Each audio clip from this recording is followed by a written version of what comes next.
Hello, and welcome to Chapter 10 of The Lion, the Witch, and the Wardrobe by C.S. Lewis.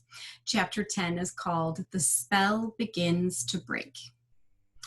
Now we must go back to Mr. and Mrs. Beaver and the other three children. As soon as Mr. Beaver said, "There's no time to lose," everyone began bundling themselves into coats, except Mrs. Beaver, who started picking up sacks and laying them on the table and said, "Now, Mr. Beaver, just reach down that ham, and here's a packet of tea, and there's sugar and some matches. And if someone will get 2 or 3 loaves out of the crock over there in the corner." "What are you doing, Mrs. Beaver?" exclaimed Susan. "Packing a load for each of us, dearie," said Mrs. Beaver very coolly. "You didn't think we'd set out on a journey with nothing to eat, did you?" "But we haven't time," said Susan, buttoning the collar of her coat. "She may be here any minute." "That's what I say," chimed in Mr. Beaver. "Get along with you all," said his wife. "Think it over, Mr. Beaver. She can't be here for 1/4 of an hour at least." "But don't we want as big a start as we can possibly get?" said Peter. "If we're to reach the stone table before her." "You've got to remember that, Mrs. Beaver," said Susan. "As soon as she has looked in here and finds we're gone, she'll be off at top speed." "That she will," said Mrs. Beaver, "but we can't get there before her, whatever we do, for she'll be on a sledge and we'll be walking." "Then have we no hope?" said Susan. "Now, don't you get fussing, there's a dear," said Mrs. Beaver, "but just get 6 clean handkerchiefs out of that drawer. Course we've got a hope. We can get there before her, but we can keep under cover and go by ways she won't accept, and perhaps we'll get through." "That's true enough, Mrs. Beaver," said her husband, "but it's time we were out of this." "And don't you start fussing either, Mr. Beaver," said his wife. "There, that's better. There's 4 loads and the smallest for the smallest of us. That's you, my dear," she added, looking at Lucy. "Oh, do please come on," said Lucy. "Well, I'm nearly ready now," answered Mrs. Beaver, at last allowing her husband to help her into her snow boots. "I suppose the sewing machine's too heavy to bring?" "Yes, it is," said Mr. Beaver, "a great deal too heavy. And you don't think you'll be able to use it while we're on the run, I suppose." "I can't abide the thought of that witch fiddling with it," said Mrs. Beaver, "and breaking it or stealing it, as likely as not." "Oh, please, please, please do hurry," said the 3 children. And so at last they all got outside, and Mr. Beaver locked the door. "It'll delay her a bit," he said, and they set off, all carrying their loads over their shoulders. The snow had stopped and the moon had come out when they began their journey. They went in single file. First Mr. Beaver, then Lucy, then Peter, then Susan, and Mrs. Beaver last of all. Mr. Beaver led them across the dam and onto the right bank of the river, and then along a very rough sort of path among the trees right down by the riverbank. The sides of the valley, shining in the moonlight, towered up far above them on either hand. "But keep down here as much as possible," he said. "She'll have to keep to the top, for you couldn't bring a sledge down here." It would have been a pretty enough scene to look at through a window from a comfortable armchair, and even as they were, Lucy enjoyed it at first. But as they went on walking and walking and walking, and as the sack she was carrying felt heavier and heavier, she began to wonder how she was going to keep up at all.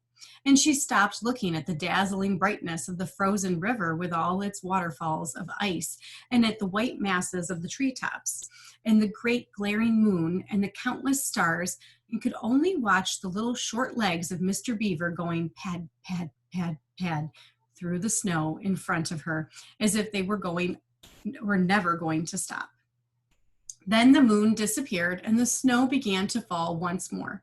And at last, Lucy was so tired that she was almost asleep and walking at the same time, when suddenly she found that Mr. Beaver had turned away from the riverbank to the right and was leading them steeply uphill into the very thickest bushes.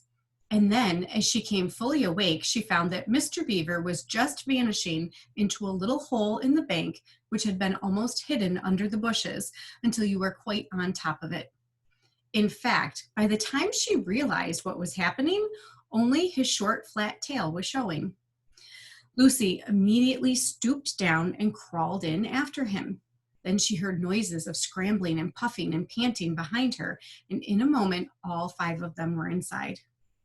"Wherever is this?" said Peter's voice, sounding tired and pale in the darkness. I hope you know what I mean by a voice sounding pale.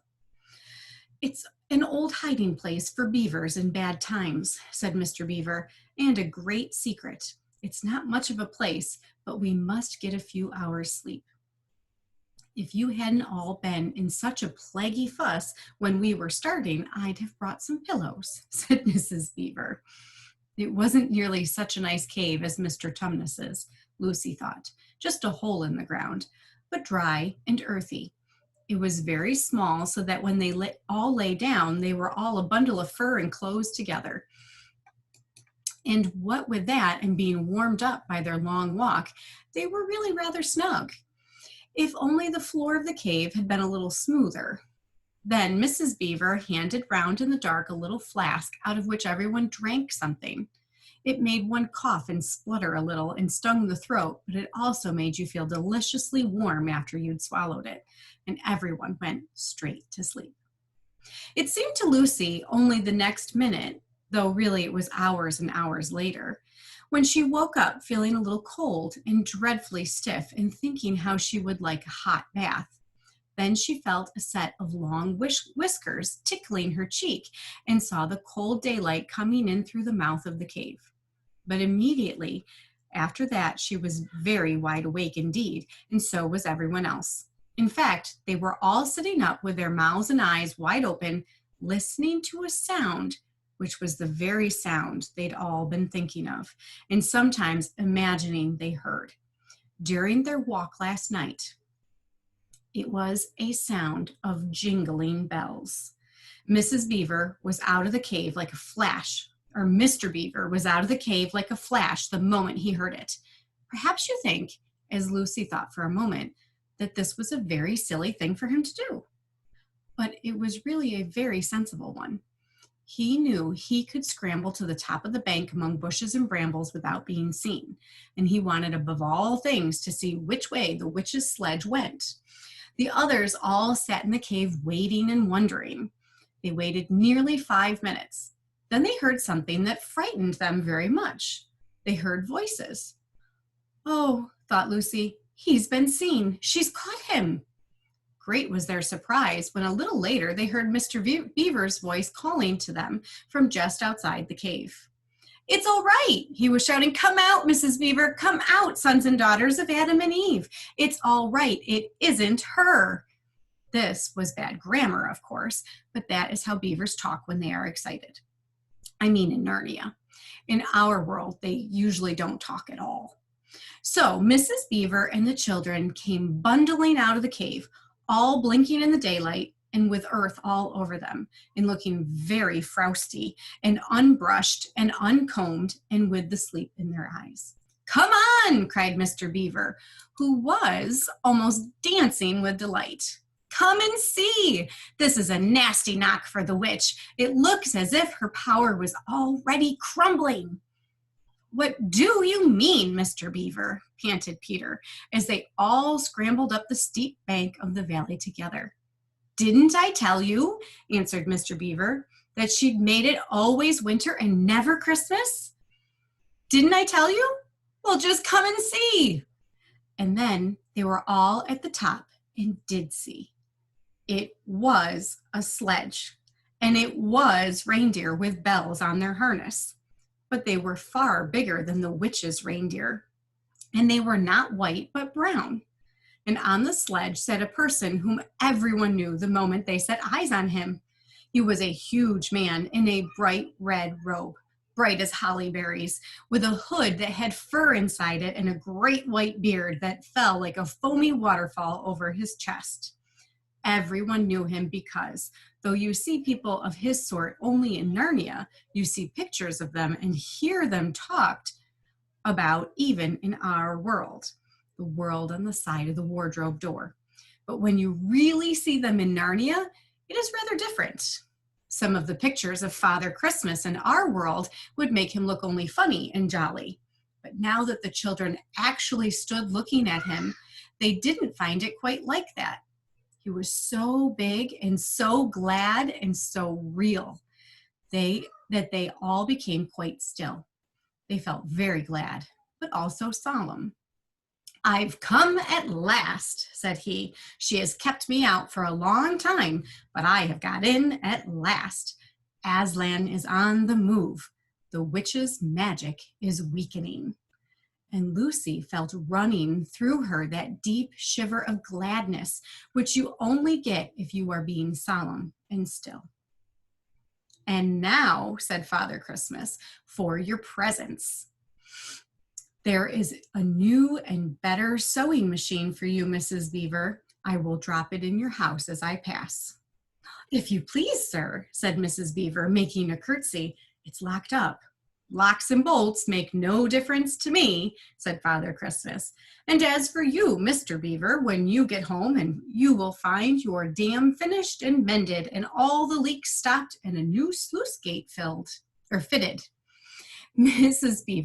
Mr. Beaver was so pleased that he opened his mouth very wide and then found he couldn't say anything at all. "Peter, Adam's son," said Father Christmas. "Here, sir," said Peter. "These are your presents," was the answer. "And they are tools, not toys. The time to use them is perhaps near at hand. Bear them well." With these words, he handed to Peter a shield and a sword. The shield was the color of silver, and across it there ramped a red lion, as bright as a ripe strawberry at the moment when you pick it. The hilt of the sword was of gold, and it had a sheath and a sword belt and everything it needed. And it was just the right size and weight for Peter to use. Peter was silent and solemn as he received these gifts, for he felt they were a very serious kind of present. "Susan, Eve's daughter," said Father Christmas, "these are for you." And he handed her a bow and a quiver full of arrows and a little ivory horn. "You must use the bow only in great need," he said, "for I do not mean you to fight in the battle. It does not easily miss, and when you put this horn to your lips and blow it, then, wherever you are, I think help of some kind will come to you." Last of all, he said, "Lucy, Eve's daughter," and Lucy came forward. He gave her a little bottle of what looked like glass, but people said afterwards that it was made of diamond, and a small dagger. "In this bottle," he said, "there is a cordial made of the juice of one of the fire flowers that grow in the mountains of the sun. If you or any of your friends are hurt, a few drops of this will restore you. And the dagger is to defend yourself at great need, for you also are not to be in the battle." "Why, sir?" said Lucy. I don't know, but I think I could be brave enough." "That is not the point," he said, "but battles are ugly when women fight. And now," here he suddenly looked less grave, "here is something for the moment for you all." And he brought out, I suppose from the big bag at his back, but nobody quite saw him do it, a large tray containing 5 cups and saucers, a bowl of lump sugar, a jug of cream, and a great big teapot all sizzling and piping hot. Then he cried out, "A Merry Christmas! Long live the true king!" and cracked his whip, and he and the reindeer and the sledge and all were out of sight before anyone realized that they had started. Peter had just drawn his sword out of its sheath and was showing it to Mr. Beaver when Mrs. Beaver said, now then, don't stand talking there till the tea's got cold. Just like men, come and help to carry the tray down and we'll have breakfast. What a mercy I thought of bringing the bread knife." So down the steep bank they went and back to the cave, and Mr. Beaver cut some of the bread and ham into sandwiches, and Mrs. Beaver poured out the tea, and everyone enjoyed himself. But long before they had finished enjoying themselves, Mr. Beaver said, time to be moving on now. And I hope you enjoy the rest of your day. I will see you again for chapter 11. Bye-bye.